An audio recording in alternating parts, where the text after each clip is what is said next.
ప్రియమైన వాళ్ళరా, నేటి దిన మన పాఠము పరిశుద్ధాత్మకత్వము 3 ఆఫీసులు. మరి నేటి దినం చదువుకున్న పాఠంలో నుండే కొన్ని సంగతులు జ్ఞాపకం చేసుకుందాం. పరిశుద్ధాత్మకత్వము గురించి దైవజనులు రాసినటువంటి ఈ యొక్క మాటలు మనము జాగ్రత్తగా గమనించినట్లయితే, పరిశుద్ధాత్మ త్రిత్వము 3 ఆఫీసులు అంటే తండ్రి, కుమార, పరిశుద్ధాత్మలను గురించినటువంటి సంగతులు నేటి దినాన కొద్ది సంగతులు మనం జ్ఞాపకం చేసుకుందాం. చదవబడినటువంటి వాక్య భాగము అపోస్తుల కార్యముల గ్రంథము 2వ అధ్యాయం 39వ వచనంలో మనం చూస్తే, ఈ వాగ్దానము మీకును మీ పిల్లలకును దూరస్తులందరికీ అనగా ప్రభువైన మన దేవుడు తన యొద్దకు పిలిచిన వారికి అందరికీ చెందురని వారితో చెప్పాను. ఈ మాటలు పేతురు గారు మాట్లాడుతా ఉన్నారు. అపోస్తుల కార్యముల గ్రంథం 2వ అధ్యాయంలో ఉన్న ఈ సంగతులు పేతురు గారు మాట్లాడుతూ ఉన్నారు. ఏమని అంటే, పరిశుద్ధాత్మను కూర్చున్నటువంటి సంగతులు వారు మరి ఎలాగునే ప్రభు అయిన యేసుక్రీస్తు వారిని కూర్చున్నటువంటి సంగతులు వారు తెలియజేస్తూ, మారు మనస్సును కూర్చున్నటువంటి సంగతులు తెలియజేస్తా ఉన్న సందర్భాన్ని మరి మనం చూస్తూ ఉన్నాం. ప్రియమైన వాళ్ళరా, దైవజనులు తెలియజేస్తూ ఉన్న మాట ఏంటంటే, దేవుడు అనే మాట లోకం అంతటికీ అక్కరకు వచ్చే మాట. దేవుడు అనే మాట లోకం అంతటికీ కూడా అక్కర వచ్చే మాట. చూడండి, ఏ మతస్థులైనా ఎవరు తీసుకున్నా ఏమంటే ఏమనంటారు అంటే దేవుడు దేవుడు దేవుడు అనే అంటారు. కాబట్టి దేవుడు అనే మాట లోకస్తులందరికీ అందరికీ సర్వ సమూహమునకు సర్వ సమాజమునకు కూడా మరి వచ్చేటటువంటి మాట దేవుడు అనే మాట. అయితే ప్రియమైన వాళ్ళరా, యెహోవా అనే మాట ఎవరికయ్యా అంటే యూదులకి. యూదులైన వారు యెహోవా అంటారు. అలాగే క్రైస్తవులమైనటువంటి మనము యేసుక్రీస్తు వారు అని చెప్పి ప్రియమైన వాళ్ళరా మనం అంటూ ఉన్నాం. చూడండి, మనం చూస్తే మరి ఈ 3ను తెలుసుకునేటందుకు అవసరమైన మాట ఏంటి అంటే పరిశుద్ధాత్మ అన్నారు. దేవుడు, అలాగే యెహోవా, అలాగే యేసుక్రీస్తు ప్రభు వారు. అసలు వీటిని కూర్చున్నటువంటి సంగతులను ఎవరు తెలియజేస్తారయ్యా అంటే పరిశుద్ధాత్మ దేవుడు మనకు తెలియజేస్తాడు. ఆయనగా తెలియజేయకపోతే మనకేమీ అర్థం కాదు అన్నారు. కాబట్టి లోకస్తులందరికీ మరి ఉన్నటువంటిది ఏంటి అంటే దేవుడు అనే మాట అందరూ వాడే మాట. యూదులైన వారు యెహోవా అని మాట్లాడుతూ ఉన్నారు, పిలుస్తూ ఉన్నారు. క్రైస్తవులు ఏమన్నా యేసుక్రీస్తు వారిని పిలుస్తూ ఉన్నారు. ఈ మూడింటిలో ఉన్నటువంటి విధానం మనకు తెలియాలి అంటే అది ఎవరు చెప్పాలి అంటే పరిశుద్ధాత్మ తండ్రే చెప్పాలి. కాబట్టి ప్రియమైన వాళ్ళరా, అందుకనే మరి దైవజనులు అంటూ ఉన్నారు, ఆత్మ లేకపోతేనట మనం కేవలం ఒట్టి శవముతో సమానం అన్నారు. ఆత్మ లేకపోతే దేనితో సమానం? శవంతో సమానం, చచ్చిపోయిన శవంతో సమానం. అందుకే అంటాడు కదా ప్రభు వాక్యంలో, ఆత్మ లేని వాడు నా వాడు కాదు. కాబట్టి ఆత్మ కలిగిన వాడే నా వాడు. అందుకని దైవజనులు అంటారు, ఆత్మ లేకపోతే వాడు చచ్చిన శవంతో సమానం. కాబట్టి ప్రియమైన వాళ్ళరా, ఈ యొక్క ఆత్మ అనేది మనం గమనించినట్లయితే పరిశుద్ధాత్మ నిశ్శబ్దముగా ఎవ్వరికీ తెలియకుండా పనిచేస్తాడు. పరిశుద్ధాత్మ ఏమంటే ఎవ్వరికీ తెలియకుండా నిశ్శబ్దంగా పనిచేస్తాడు.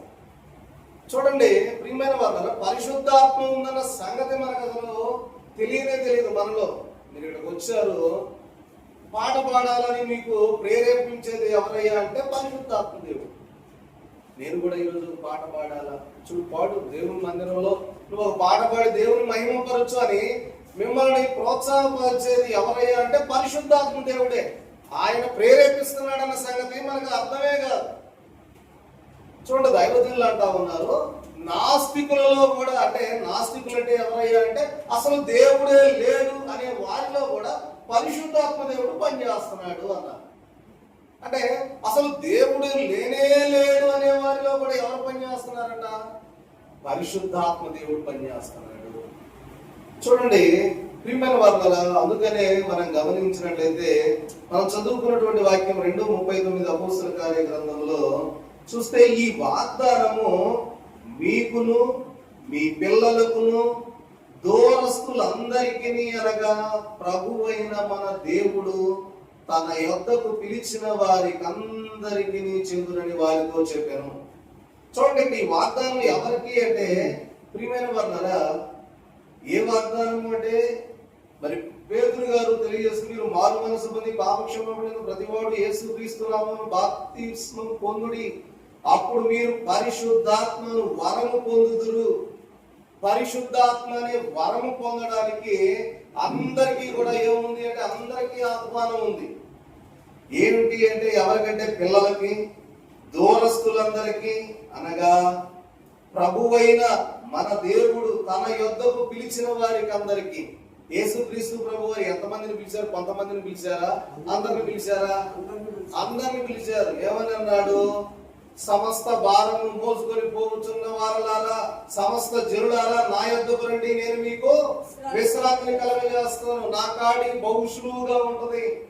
నా యొద్దకు రండి, ప్రయాసపడి భారం మోయించిన సమస్త జనులారా అందరూ నా యొద్దకు రండి అని పిలుస్తున్నాడు, కానీ కొంతమంది రండి అని పిలవాల. కాబట్టి అందుకని ఇక్కడ అంటా ఉన్నాడు, ప్రభువైన మన దేవుడు తన యొద్దకు పిలిచిన వారికి అందరికీ కూడా ఈ వాగ్దానం చెందునని వారితో చెప్పాను. కాబట్టి ఈ వాగ్దానము పరిశుద్ధాత్మ వరమును మీరు పొందుకుంటారు, పరిశుద్ధాత్మ మీలోనికి వస్తాడన్నది అందరికీ ఉంది. సర్వలోకంలో ఉన్న ప్రతి ఒక్కరికి కూడా ఈ వాగ్దానము ఉన్నట్లుగా మనం చూస్తూ ఉన్నాం. అయితే ప్రియమైన వాళ్ళరా, పరిశుద్ధాత్మని యొక్క నిశ్శబ్దమైన కార్యమును బట్టి మరి ఆ యొక్క కార్యము ఉంది లేనిది అనేది మనము ప్రియమైన వాళ్ళరా లేదు అని చెప్పడానికి అసలు లేనే లేదు. అటువంటి వాడు పరిశుద్ధాత్మ అసలు కలిగి లేనివాడు ఇంతవరకు పుట్టలేదు, ఇక ముందు కూడా పుట్టబోడు అన్నాడు దైవజనుడు. అంటే పరిశుద్ధాత్మ దేవుడు ప్రతి వారిలో ఉంటది, ప్రతి ఒక్కరిలో ఉంది. ఇక ముందు పుట్టబోయే వారిలో కూడా పరిశుద్ధాత్మ తండ్రి యొక్క మరి ఆ సహాయం అనేది ఉంటానే ఉంటది అని తెలియజేస్తూ ఉన్నారు. చూడండి, దానికని దైవజనులకు ఉదాహరణ తెలియజేస్తూ అన్నారు. మరి అప్పుడే పుట్టిన బిడ్డ మంచం మీద పరుండి ఉన్నాడు, తల్లి పక్కనే ఉంది. తల్లి బిడ్డ ఇద్దరు కూడా మంచం మీద పడుకొని ఉన్నారు, పరుండి ఉన్నారు. అయితే నిద్ర మీద ఉండగా, ఆ పరుండిన బిడ్డ నిద్ర మీద ఉండగా తల్లి పక్కనే కూర్చున్న సంగతి తెలిసిద్దా తెలియదా? అమ్మా తెలిసిద్దా? చిన్న బిడ్డకు తెలిసిద్దా? అప్పుడే పుట్టాడు, తన తల్లి తన పక్కనే ఉన్న సంగతి తెలిసిద్దా? తెలియదు. తెలియకపోయినంత మాత్రాన తల్లి అక్కడ లేనట్టేనా? కాబట్టి నేటి దినాలలో మనం చూస్తే ఇప్పుడు మన మధ్య పరిశుద్ధాత్మ దేవుడు ఉన్నాడు, ఈ వాక్య పరిచర్య జరిగిస్తా ఉన్నాడు. కానీ మనకు కనబడుతున్నాడా బహిరంగంగా? కనపడ. అంత మాత్రాన పరిశుద్ధాత్మ దేవుడు లేడు అన్నామా అంటే అది సరైనది కాదు. కాబట్టి తల్లి ఎలాగా మరి బిడ్డ ఎలాగైతే తన తల్లి పక్కనే ఉన్నా గమనించలేనటువంటి స్థితి, అంటే ఇప్పుడు మన స్థితి ఏంటి అంటే ఇప్పుడే పుట్టినటువంటి బిడ్డల యొక్క స్థితి లాంటిది అని దైవజనుడు చెప్తున్నారు. కాబట్టి ప్రియమైన వాళ్ళరా, పరిశుద్ధాత్మ పని తెలియకపోయినంత మాత్రాన పరిశుద్ధాత్మ తండ్రి లేడని చెప్పగలమా? చెప్పలేము.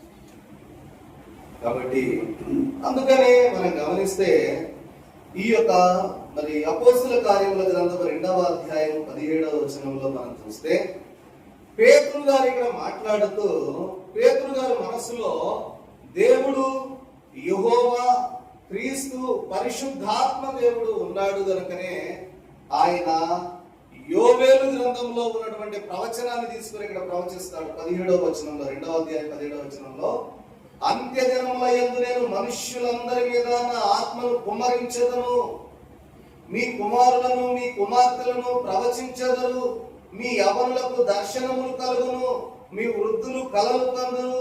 ఆ దినములలో నా దాసుల మీదను నా దాసురాండ్ర మీదను నా ఆత్మను కుమ్మరించెదను గనక వారు ప్రవచించెదరు. కాబట్టి ప్రియమైన వారులారా, ఆయన మనస్సులో చూడండి, తండ్రి అయినటువంటి దేవుడు ఉన్నాడు, యేసుక్రీస్తు ప్రభు వారు ఉన్నారు. అప్పుడే పరిశుద్ధాత్మను పొందుకొని వచ్చారు. మేడగదిలో పరిశుద్ధాత్మను పొందుకొని బయటకు వెళ్ళి ఈ మాటలు తెలియజేస్తా ఉన్నాడు. వాళ్ళు అంటా ఉన్నారు ఏమని అంటే, వీరు అన్య భాషలతో మాట్లాడుతూ ఉన్నారు కదా, వీరు క్రొత్త మద్యమును పుచ్చుకొని వచ్చారు అని చెప్పారంటే దానికి తెలియజేశాడు పేతురు గారు. అయ్యో, మీకు అసలు అర్థమవుతుందా? ప్రవక్త అయిన యోవేలు గారు తెలియజేశారు కదా, నా ఆత్మను అందరి మీద కుమ్మరిస్తానని దేవుడు తెలియజేశాడు కదా, ఆ సంగతిని మీరు జ్ఞాపకం చేసుకోండి.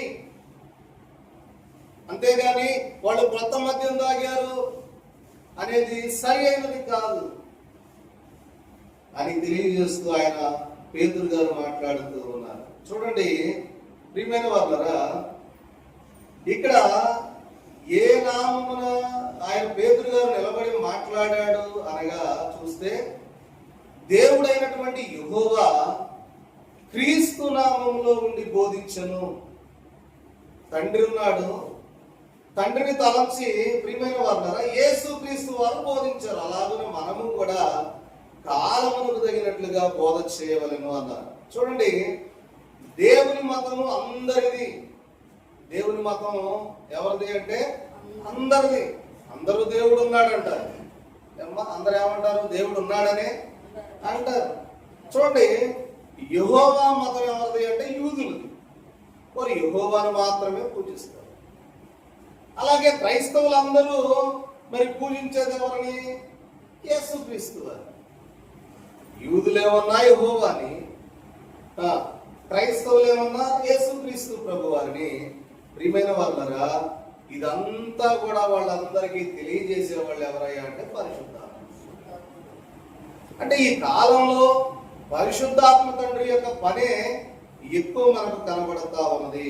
ఏంటయ్యా అంటే, ఒకసారి మనం కనుక గమనించినట్లయితే యోహాను సువార్త 14వ అధ్యాయము 1వ వచనంలో చూస్తే అక్కడ యేసుక్రీస్తు ప్రభువు ఒక మాట అంటాడు. ఏమని అంటే, మీ హృదయమును కలవరపడనీయకుడి, దేవుని యందు విశ్వాసం ఉంచుచున్నారు, నా యందును విశ్వాసం ఉంచుడి. ఏమన్నాడు? దేవుని యందు మీరు విశ్వాసం ఉంచుచున్నారు, నా యందు విశ్వాసము ఉంచుడి. కాబట్టి ప్రియమైన వారులారా, ఇక్కడ యేసుక్రీస్తు ప్రభు వారు తెలియజేస్తూ, అయ్యా ఇదిగో మీరు దేవుని యందు విశ్వాసం ఉంచుతున్నారు అంటే తండ్రి అయిన దేవుని యందు యెహోవా యందు మీరు విశ్వాసం ఉంచుతున్నారు కదా, అలాగే నా యందు కూడా మీరు విశ్వాసం ఉంచండి అని ప్రభు వారు తెలియజేస్తున్నారు. కనుక ప్రియమైన వాళ్ళరా, దేవుడు యేసుక్రీస్తు వారు ఇద్దరు కూడా సమానమే. కాబట్టి ప్రభు వారే స్వయంగా పలికిన మాట, అబ్బాయి ఓ శిష్యులారా ఇదిగో వినండి, మీరు తండ్రి అయిన దేవుని యందు విశ్వాసం ఉంచుతున్నారు కదా, ఆ విశ్వాసం నా యందు కూడా ఉంచండి. ప్రియమైన వాళ్ళరా, మరి గమనించినట్లయితే మరి లోకస్తులందరూ కూడా దేవుని ప్రక్క ఉన్నారు, క్రైస్తవులు క్రీస్తు ప్రక్కన ఉన్నారు అని తెలియజేస్తూ ఉన్నారు. కాబట్టి ఈ సంగతులన్నిటినీ కూడా మనము రూఢిగా తెలుసుకొనవలసిన వారమై ఉంటూ ఉన్నామని తెలియజేస్తూ ఉన్నారు. చూడండి, అపోస్తల కార్యముల గ్రంథంలో 2వ అధ్యాయం ప్రారంభం నుండి 39 వచనాలు మనం చూస్తే అక్కడ ఏంటయ్యా అంటే, ప్రియమైన వాళ్ళరా, పేతురు గారు పరిశుద్ధాత్మ పొందుకొని వచ్చిన తర్వాత విస్తారంగా ఒక ప్రసంగం చేసేసాడు. ఏం చేశాడంట? విస్తారంగా ఒక పెద్ద ప్రసంగమే చేసేసాడు. అసలు ఎవరెవరి మాటలు తీసుకొచ్చాడయ్యా అంటే, యాబేలు గారి మాటలు ఇచ్చాడు. తర్వాత ప్రియమైన వాళ్ళగా ఆయన తెలుసుకున్న ఆయన అనుభవాన్ని మాట్లాడాడు. తర్వాత దావీదు గారు మాట్లాడినటువంటి మాటలను జ్ఞాపకం చేసి ఒక విస్తారమైనటువంటి ప్రసంగము అపోస్తుల కార్యముల గ్రంథం 2వ అధ్యాయంలో ఆయన చేస్తున్నటువంటి ప్రసంగం మనకు కనబడుతూ ఉంటది. అయితే ఆ ప్రసంగం చేసి విస్తారంగా మాట్లాడినటువంటి పేతురు గారు అలసిపోయి విసిగిపోయి ఒకటే మాట అన్నారు. ఏమని అంటే, మూర్ఖులకు ఈ తరము వారికి మీరు వేరై ఉండండి. అక్కడ చూడండి 2వ అధ్యాయం 38వ వచనంలో అంటాడు పేతురు గారు, మీరు మారు మనస్సు పొంది పాప క్షమాపణ నిమిత్తం ప్రతివాడు యేసు క్రీస్తు నామమున బాప్తిస్మం పొందుడి, అప్పుడు మీరు పరిశుద్ధాత్మను వరము పొందుదురు. ఈ వాగ్దానం మీకు, మీ పిల్లలకి, దూరస్తులందరికీ, అనగా దేవుడు ఎవరినైతే పిలిచాడో వాళ్ళందరికీ ఉంది అని తెలియజేస్తూ 40వ వచనంలో అంటాడు, ఇంకను అనేక విధములైన మాటలతో సాక్ష్యం ఇచ్చి అప్పుడు అంటాడు ఏమని అంటే, మీరు మూర్ఖులకు ఈ తరము వారికి వేరై రక్షణ పొందుడని వారిని హెచ్చరించను. ఏం చేశాడంట పేతురు గారు? మూర్ఖులకు ఈ తరము వారికి అంటే ఫుట్ నోట్ లో రాశాడు, వంకరైనటువంటి మార్గం కలిగిన వారికి. ఒకటి చెప్తా ఉంటే ఒకటి మాట్లాడతా ఉన్నారు. యేసుక్రీస్తు ప్రభు వారు మరణించి సమాధి చేయబడి ఆయన తిరిగి లేచి పునరుద్ధారుడిగా 40 రోజులు వాళ్ళందరికీ కనపడ్డాడు. అవునా కాదా? 40 రోజులు కూడా ప్రభు వారు వారికి కనబడి అనేక ప్రత్యక్షతలు జరిగిన తర్వాత, ప్రియమైన వారులారా, ఆయన ఆరోహణమై వెళ్ళిన తర్వాత పరిశుద్ధాత్మ దేవుడు పెంతెకోస్తు పండగ దినాన, వారముల పండగ దినాన మేడగదిలో పరిశుద్ధాత్మ కుమ్మరించబడిన తర్వాత కూడా ఇన్ని సంగతులు వాళ్ళందరికీ కళ్ళకు కట్టినట్లుగా పేతురు గారు ఒక పెద్ద ప్రసంగం లాగా మొత్తం చెప్పినా కూడా ఏమైందయ్యా అంటే, కొంతమంది వారి వంకర మార్గాన్ని బట్టి ప్రభువుని వెంబడించాలి. అందుకనే పేతురు గారు ఎంత చెప్పినా కూడా వినని కారణాన ఏమన్నారంటే, మూర్ఖులకు ఈ తరము వారికి మీరు వేరై ఉండండి, కాబట్టి రండి మీరు రక్షణ పొందండి అని పేతురు గారు తెలియజేసినప్పుడు, ప్రియమైన వారులారా, ఆ వాక్యమును అంగీకరించిన వారు ఇంచుమించుగా 3000 మంది ఆ రోజు రక్షణ పొందారు. అంటే అక్కడ సర్వ సమాజంలో చాలా మంది ఉన్నారు. ఎంతమంది ఉన్నారు? చాలా మంది ఉంటారు. మీరు గమనించండి, పెంతెకోస్తు పండగ దినానికి, వారముల పండగకు యెరూషలేముకు ప్రతి పురుషుడు వస్తాడు. యేసు ప్రభు వారిని సిలువ వేసినప్పుడు మనం మాట్లాడుకున్నాం ఏమని, యెరూషలేములో ఎంతమంది ఉన్నారని మాట్లాడుకున్నాం. ఏమండి, ఎంతమంది ఉన్నారని? ఇంచుమించుగా 20 లక్షల మంది జనాభా ఏమండి యెరూషలేము పట్టణంలో ఉండి ఉండవచ్చు. అంతమంది జనాభాలో వాళ్ళు ఒకటి పర్ణశాల పండగకు వస్తారు యెరూషలేముకి, రెండవది పస్కా పండగకు వస్తారు, మూడవది పెంతెకోస్తు పండగకు వస్తారు. ఇప్పుడు పెంతెకోస్తు పండగ రోజే పేతురు గారు నిలబడి ప్రసంగం చేస్తే ఎంతమంది రక్షింపబడ్డారు? ఎంతమంది? శిబిరం రోజు ఎంతమంది? 3000 మంది రక్షింపబడ్డారు. 3000 మంది రక్షింపబడితే వచ్చిన జనాభా ఎంతమంది ఉన్నారు అంటే, అక్కడ ఎంతమంది? లక్షల మంది వస్తే 3000 మంది రక్షింపబడ్డారు. అందుకనే పేతురు గారు ఏమంటా ఉన్నారంటే, మూర్ఖులైన ఈ తరము గారికి మీరు వేరయ్యి ఉండండి. వాళ్ళు వినరు. ఇంతమంది ఉంటే ఎంతమంది రక్షింపబడ్డారు? వాస్తవంగా అక్కడికి వచ్చిన వారందరూ ఈ అన్ని చెప్పిన తర్వాత ఆయన ప్రవక్త అయిన యోవేలు గారి మాటలు చెప్పాడు. తర్వాత పేతురు గారు తన ప్రసంగంలో కొన్ని మాటలు చెప్పాడు. ఇశ్రాయేలు వారులారా, ఈ మాటలు వినుడి, దేవుడు నజరేయుడగు యేసు చేత అద్భుతములను మహత్కార్యములను ఆయన తన వలన మెప్పు, చూడండి, మహత్కార్యములను సూచక క్రియలను మీ మధ్యలో చేయించి ఆయన తన వలన మెప్పు పొందిన వానిగా మీకు కనబరచను, ఇది మీరే ఎరుగుదురు. దేవుడు నిశ్చయించిన సంకల్పం ఆయన భవిష్యత్ నామమును బట్టి అనుసరించి అప్పగింపబడిన ఈయనను మీరు దుష్టుల చేత సిలువ వేయించి చంపితిరి, మరణము ఆయనను బంధించి ఇంటుట అసాధ్యము కనుక దేవుడు మరణ వేదనను తొలగించి ఆయన్ను లేపెను అని తెలియజేస్తూ 25వ వచనంలో దావీదు గారు చెప్పిన మాట కూడా జ్ఞాపకం చేశాడు. ఎందుకంటే దావీదు గారు వారికి రాజు, ముందు. కాబట్టి దావీదు గారు కూడా ఇదిగో మన పితరుడైన దావీదు గారు చెప్పిన మాటలు కూడా వినండి, ఆయన గురించి చెప్పాడని చెప్పి దావీదు గారి మాటలు చెప్పాడు. ఇన్ని చెప్పినా కూడా ఎంతమంది రక్షింపబడ్డారు? 3,000 మంది మాత్రమే రక్షింపబడ్డారు. కాబట్టి ప్రియమైన వారు, ఒక్క ప్రసంగానికి 3,000 మంది రక్షింపబడ్డారని మనం అనుకుంటా ఉన్నాం. ఎంత గొప్ప పంట దేవుడు ఇచ్చాడు అంటే 3,000 మందిని ఒకే రోజు రక్షించాడు అంటే ప్రియమైన వారు. అయినా కూడా ఇక్కడ పేతురు గారు అన్న మాట ఏంటంటే, మూర్ఖులైన ఈ తరం వారికి మీరు వేరై ఉండండి అంటే దాని అర్థం ఏంటి అంటే, ఇంకా ఇదిగో మానవాళ్ళు ఎంతమంది ఉన్నారో మీరు మారిన ఎంతమంది? 3,000 మందే. లక్షల మంది వచ్చారు పెంతెకోస్తు పండగకి, పస్కా పండగకి, పర్ణశాలల పండగకి. కానీ ప్రభువుని అంగీకరించిన వారు కొద్దిమంది. దేవునికి మహిమ కలుగునుగా. ఆమేన్. ప్రియమైన వాళ్ళారా, మరి కొద్ది సమయము మరి మాటలు ముగించుకుందాం, సమయం అయిపోతా ఉంది.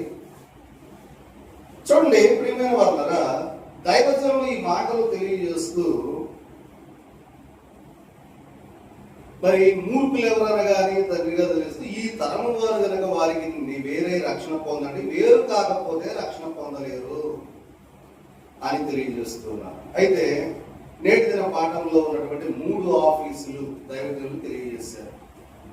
ఏంటయ్యా 3 ఆఫీసులు? త్రిత్వాన్ని గురించి దైవజనులు తెలియజేస్తూ దాన్ని ఒక ఆఫీసులకు సంబంధించి పోల్చి చెప్పారు. 3 ఆఫీసులు. ఏంటి ఆఫీసులు అంటే, ప్రియమైన వాళ్ళరా, దైవజనులు అన్నారు ఒక ప్రశ్న.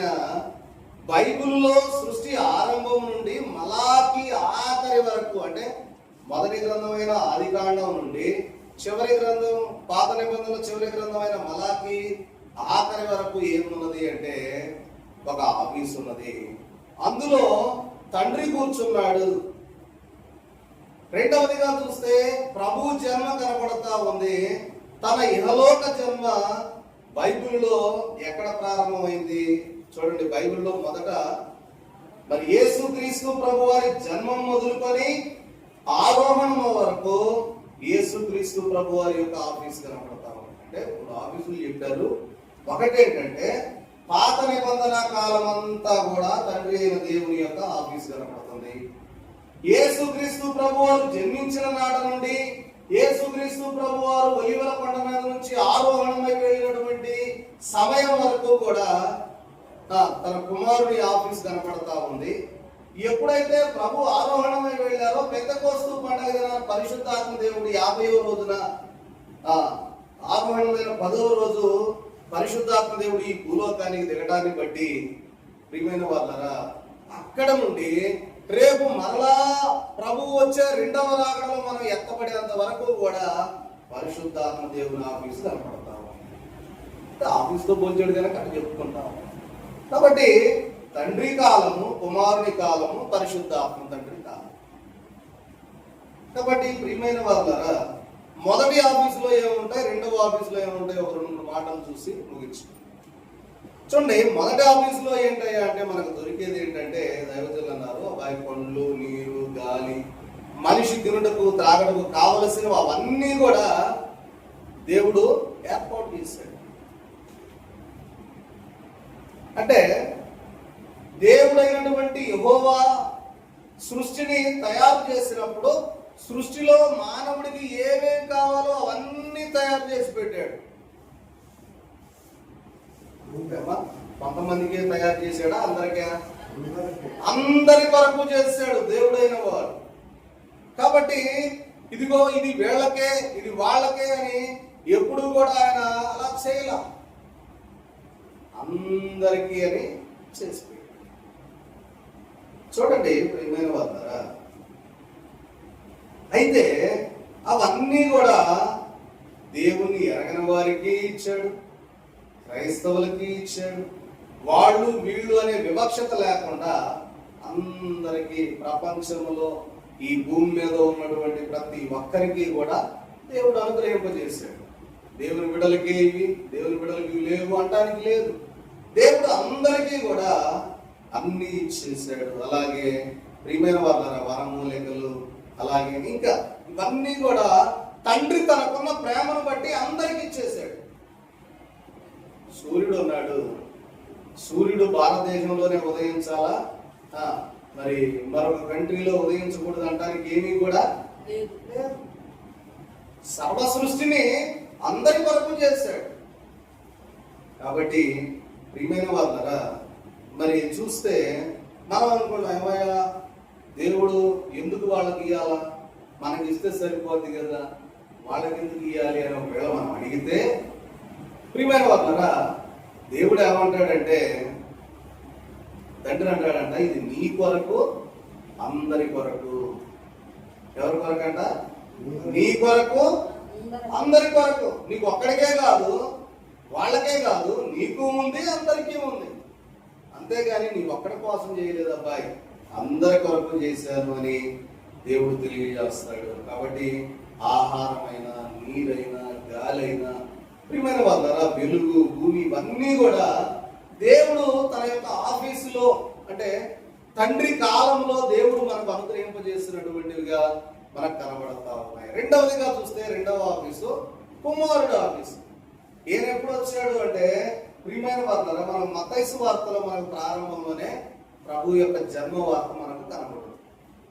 చూడండి, మత్తయి వార్త నుంచి ప్రారంభించి క్రొత్త నిబంధన కాలము అంతా కూడా యేసుక్రీస్తు ప్రభు వారిని గురించి 4 సువార్తల్లో, అపోస్తల కార్యముల గ్రంథము, ప్రియమైన వార్తారా, పరిశుద్ధాత్మ దిగొచ్చేంత వరకు మొదటి అధ్యాయం కూడా అంతవరకు యేసుక్రీస్తు ప్రభు వారి యొక్క ఆఫీస్ కనబడతా ఉంది.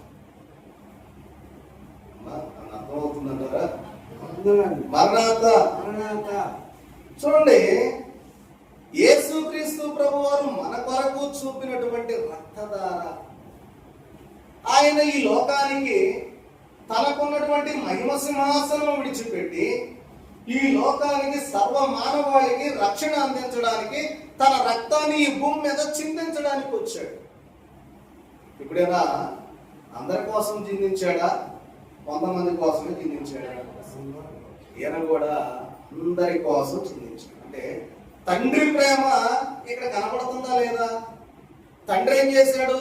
సృష్టి అంతా కూడా అందరి కొరకు చేశాడు. అలాగే ప్రభువు కూడా తన స్వరక్తాన్ని సర్వ మానవాళి యొక్క రక్షణార్థం ఆయన చిందించాడు. కాబట్టి ఆయనకున్నటువంటి ప్రేమ, జాలి, దయ, కరుణ, దానిని బట్టి అందరి ఎడల ఆయన కనబరిచినట్లుగా చూస్తూ ఉన్నాం. మూడవదిగా చూస్తే పరిశుద్ధాత్మ తండ్రి యొక్క ఆఫీస్. చూడండి, పరిశుద్ధాత్మ తండ్రి చేసినటువంటి పని ఏంటి అంటే, పరిశుద్ధాత్మ తండ్రి లోకానికి రావడం వల్ల ఆత్మావేశము కలిగి యోహాను గారు, ప్రియమైన వాళ్ళరా, మరి పరలోకమునకు వెళ్ళారు. పరలోకంలో ఉన్న సంగతులు చూశారు, ప్రకటన గ్రంథాన్ని రాశారు.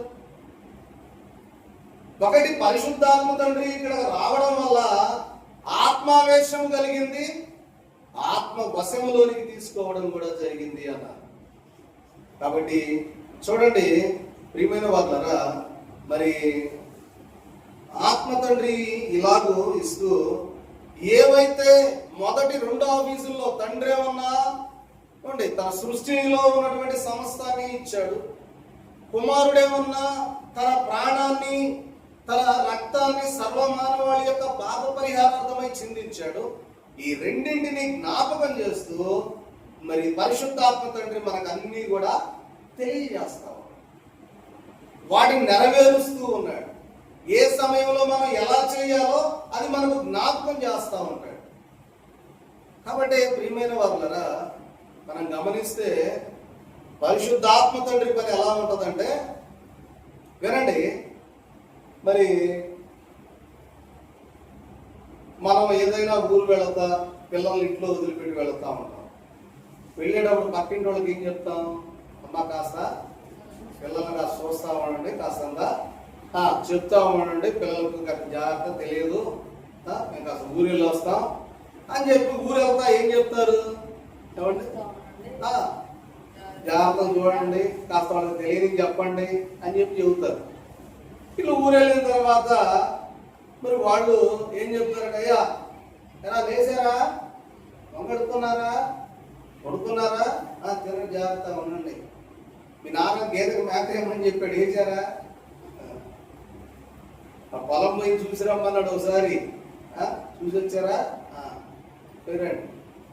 ఇవన్నీ ఏం చేస్తా ఉంటారు, వాళ్ళ అమ్మ నాన్న వెళ్తా వాళ్ళకి చెప్పారు, అది చెప్పండి పిల్లలకి, మేము వెళ్తా ఉన్నా జ్ఞాపకం చేయండి. ఈ పని అంతా ఎలా ఉంటుందంటే, ఇప్పుడు యేసు ప్రభు వారు ఊరు వెళ్ళారు. ఏ ఊరు? పరలోకానికి వెళ్ళారు. వెళ్తా వెళ్తా పరిశుద్ధాత్మకు చెప్పాడు, వాళ్ళకన్నీ కూడా జ్ఞాపకం చేయ. ఇప్పుడు ఆయన ఏం జ్ఞాపకం చేయడానికి వచ్చాడంటే, ప్రభువారు వెళతా వెళతా ఏ సంగతులు చెప్పాడో అయ్యే వాళ్ళ జ్ఞాపకం చేయడానికి పరిశుద్ధాత్మ తండ్రి పని. ఏంటంటే అందరినీ వధువు సంఘంగా సిద్ధపరిచి పరలోకం చేర్చాలా. రేపు మేఘం వస్తుంది, మేఘం వచ్చేటప్పటికి మొత్తాన్ని సిద్ధం చేయాలా. సిద్ధం చేసిన వాడు మేఘం ఎక్కుతాడు, సిద్ధపడిన వాడు ఏడే ఉంటాడు. కాబట్టి పరిశుద్ధాత్మ తండ్రి తెలియజేస్తూ ఉంటాడు. ఇదంతా కూడా ఇప్పుడు మనం చెప్పుకున్న ఉదాహరణ మాదిరిగానే ఉంటుంది. కాబట్టి ప్రియమైన వాళ్ళరా, మరి మనం చూస్తే పాత నిబంధన మరి తండ్రి కాలము ఆహారము, క్రొత్త నిబంధనలో క్రీస్తులో తండ్రి వద్దకు వెళ్ళే మార్గము, సంఘకాలంలో ఆత్మవశమైపోవడము. మరి వీటిలో ఏది కావాలను అంటే ప్రియమైన వాళ్ళారా, మరి తండ్రి ఏమన్నా మనకు సృష్టిలో ఆహారాన్ని సమకూర్చాడు. ప్రభు వచ్చి అసలు తండ్రి దగ్గరకు వెళ్ళే మార్గం ఏందో చూపించాడు. ఈ రెండింటిని మనకు అందించడానికి పరిశుద్ధాత్మ దేవుడు మనకు సహాయం చేస్తా ఉన్నాడు. ఒక మాట చెప్పి నా మాట ముగించేస్తాను, సమయం అయిపోయింది కనుక. ప్రియమైన వాళ్ళారా, ప్రార్థన చేస్తూ తండ్రి జబ్బు తీసే అని ఎప్పుడు కూడా ప్రార్థించకూడదు. ఏడుగొండ గారు మరణాత ప్రభువుకి ప్రార్థన చేసేటప్పుడు, తండ్రి ఒకవేళ ఏదైనా అనారోగ్యంతో ఉన్నప్పుడు ఏమని ప్రార్థన చేయకూడదు అని చెప్తున్నారంటే, తండ్రి ఈ జబ్బు తీసేయ్యా అని ఎప్పుడు ప్రార్థన చేయకూడదు. అది వధువు సంఘం అంతస్తు కాదన్నారు. వధువు సంఘం అంటే పెళ్లి కుమార్తె అంతస్తు. పెళ్లి కుమార్తె అంతస్తు అంటే ప్రియమైన వాళ్ళరా, ఈ లోకం నుండి వేరుపారై మరి లోకానికి వేరుగా జీవించి రేపు రెండవ రాకడలో ప్రభు వస్తే ఎగిరి వెళ్ళగలిగేటటువంటి స్థితి కలిగిన వారే పెళ్లి కుమార్తె సంఘం, వధువు సంఘం. ఇప్పుడు ఆ వధువు సంఘంగా సిద్ధపడుతూ ఉన్నటువంటి మనము ఏమని అనకూడదు అంటే, ఏమని అనకూడదు, అయ్యా ఈ జబ్బు వచ్చిందయా, జబ్బు తీసే అనకూడదంట. కాబట్టి ప్రియమైన వాళ్ళరా, మరి వధువు సంఘం వధువుకు సరిపోయిన స్థితి కాదు. అయితే తండ్రి దగ్గర అందరికీ తెలిసినది తీసుకోవడమే. చూడండి, మనం గమనించినట్లయితే మరి ఇశ్రాయేలీలకు ఆహారం ఇచ్చిన తండ్రి, ఇశ్రాయేల్ జనాంగం 40 సంవత్సరాలు అరణ్యంలో ప్రయాణం చేస్తే వాళ్ళకి మన్నా ఇచ్చాడు, మాంసం ఇచ్చాడు, మంచినీళ్ళు ఇచ్చాడు, అన్ని ఇచ్చాడు. చూడండి అసలు ఎంత బాగా పోషించాడు. వాక్యంలో రాయబడి ఉంటుంది ఏమనంటే, 40 సంవత్సరాల్లో వాళ్ళ బట్టలు పాత అవల, కాళ్ళ చెప్పులు. మనం ఎంతమంది ఒక సొంతాన్ని 40 సంవత్సరాలు వాడతాం? మరి 40 సంవత్సరాల పాటు వాళ్ళ చొక్కాలు ఏమవ్వలేదంట, మాయలేదు. మాయలా ఒక రోజు వేసుకున్నాం అనుకుంటే ఏమైంది, మంది కాళ్ళ మీద మురికి పట్టుద్ది, బట్ట మాసిపోద్ది. ఒక రోజుకి వాళ్ళు ఎన్ని సంవత్సరాలు వేశారు? 40 సంవత్సరాలు వేసిన బట్టలు మాయలేదంటే అది ఎవరికి ఘనత అంటే దేవునికి. వాళ్ళని ఆ విధంగా నడిపించాడండి. బట్టలు తుక్కునే పని 40 సంవత్సరాలు.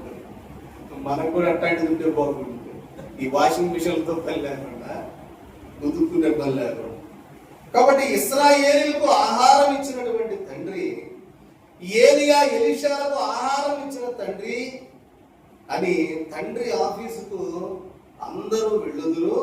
ఎందుకనగా ఆయన సృష్టించినారు కనుక వెళ్ళవచ్చును. కానీ ప్రియమైన వాళ్ళ మనకు తెలియక మనం వెళ్ళలేకపోతామన్నా. అంటే తండ్రి ఆఫీసుకు మనం వెళ్ళాలి అంటే మార్గం ఎవరు? యేసు ప్రభువే మార్గం అంటాడు కదా. యోహాను సువార్త 14:6, నేనే సత్యం, నేనే మార్గం, నేనే జీవం, నా ద్వారానే తప్ప ఎవడను తండ్రి యొద్దకు చేరలేడు. కాబట్టి ఆయనే మార్గం అయి ఉన్నాడు కనుక ఇప్పుడు తండ్రి దగ్గర ఉన్నటువంటి ఆహారం మనం పుచ్చుకోవాలంటే ముందు ప్రభువుని మనమే వెంబడించాలా. వెంబడిస్తే అది మనకు సొంతం. ఇలాగూ మనం గమనించినట్లయితే మూడవ ఇంకా చాలా వచనాలు ఉన్నాయి కానీ సమయం లేదు కనుక ముగించుకుంటూ ఉన్నాం. కాబట్టి ప్రియమైన వాళ్ళరా, తండ్రి ఎలాగా మరి దేవుడిగా లోకస్తులందరికీ పరిచయంగా ఉన్నాడో, కుమారుడు యేసుక్రీస్తు ప్రభువారు క్రైస్తవులందరికీ ఆయన సర్వమానవాళి కొరకు ఈ లోకానికి వచ్చాడు, అంగీకరించిన వారు ఆయన క్రీస్తుగా కొనియాడుతూ ఉన్నారు. అలాగే ఈ రెండు పనులను జ్ఞాపకం చేస్తూ మనకు యేసుక్రీస్తు ప్రభువారు చేసినటువంటి అద్భుతాలు, సూచిక్రియలు, కార్యాలు, ఆయన ఈ భూమి మీద సంచరించే స్థితి అంతా కూడా తెలియజేస్తూ మనలను ఆయన మార్గంలో నడిపించడానికి పరిశుద్ధాత్మ తండ్రి ఈ లోకానికి దిగి వచ్చాడు. నేను దినమందు చెప్పుకున్న అవసరం, పరిశుద్ధాత్మ తండ్రి ఎందుకు దిగి రావాలా? ప్రభు ఉన్నాడు కదా, నేను సదాకాలం మీతో ఉంటానని చెప్పాడు కదా. చెప్పినటువంటి ప్రభువు మనతో ఉండగా మరి పరిశుద్ధాత్మ దేనికి అసలు? ప్రభు ఏమన్నాడు? మత్తయి 28:20 అంటాడు, సదాకాలం నేను మీతో కూడా ఉన్నాను అన్నాడు. ఉన్నాను అన్నవాడు ఇంకా పరిశుద్ధాత్మ తండ్రితో మనకు పనేంటి? ఆయన ఉంటాడు కదా. కానీ తత్వంలో ఉన్నటువంటి విధానం ఏంటి అంటే ముగ్గురు 3 పనులు పంచుకున్నారు. ఒకటి, తండ్రి తలంచడం, కుమారుడు పలుకునుగాక పలుకుతాడు, పరిశుద్ధాత్మ తండ్రి దాన్ని చేస్తాడు. ఇట్లా ఎవరి పని వారికి ఉన్నది కనుక పని చేయడానికి ఇప్పుడు పరిశుద్ధాత్మ తండ్రి మనందరి వద్దకు దిగి వచ్చాడు. దేవునికి మహిమ కలుగును గాక. దేవుడి కొద్ది మాటల ద్వారా మనల్ని బలపరచి, క్రీస్తు ప్రభు ఎలాగా ఆయన ఈ లోకానికి వచ్చాడో, ఆయన చేసినటువంటి కార్యములు ఎలా వివరించడానికి పరిశుద్ధాత్మ తండ్రి మనకు జ్ఞాపకం చేయడానికి ఈ భూమి మీదకు పాత నిబంధన కాలంలో ఉన్న వారముల పండుగ ద్వారా, అనగా పెంతెకోస్తు పండుగ ద్వారా మన మధ్యకు వచ్చి మనతో ఉండి మనం జ్ఞాపకం చేస్తూ ఆయన మహిమ రాగడం మనం సిద్ధపరుస్తూ వధువుగా పెళ్లి కుమార్తెగా మనం సిద్ధపరుస్తూ మనం ముందుకు నడిపిస్తూ ఉన్న పరిశుద్ధాత్మ తండ్రి మన మధ్య మనతో వాసము చేస్తూ ఉండగా మనము ఆయనను గమనించి నాలో పరిశుద్ధాత్మ తండ్రి ఉన్నాడని, ఆయన నన్ను నడిపిస్తూ ఉన్నాడని విశ్వాసం కలిగి, నమ్మకం కలిగి సాగి వెళ్ళగలిగేటటువంటి ధన్యత నేటి దిన వాక్కుల ద్వారా ప్రభు మనల్ని బలపరచును గాక. ఆమేన్. అందరికీ మరణాత.